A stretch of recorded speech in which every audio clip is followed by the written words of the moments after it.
Talaga guys na sa paglaban natin sa buhay, susubukin at susubukin ang ating tatag kung hanggang saan. Talagang kailangan nating kumapit sa itaas para mapagtagumpayan lahat ng mga nangyayari sa ating buhay. Pasensya na kayo kung nagiging emotional ako ngayon dahil meron lang konting pinagdaraanan. Pero kapit lang. Talagang gano'n ang buhay.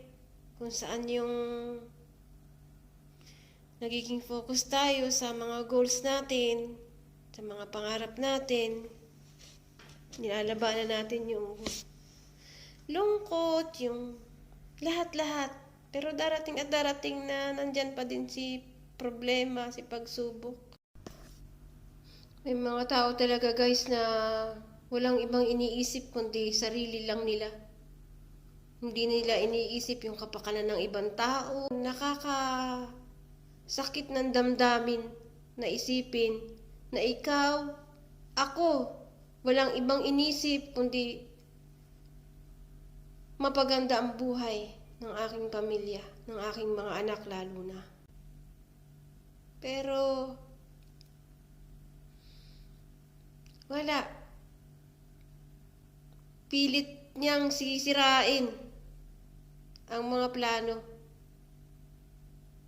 Pero magiging matatag pa rin talaga ako. Hindi ako magpapatinag. Dito talaga susubukin yung tibay. Yung tibay natin.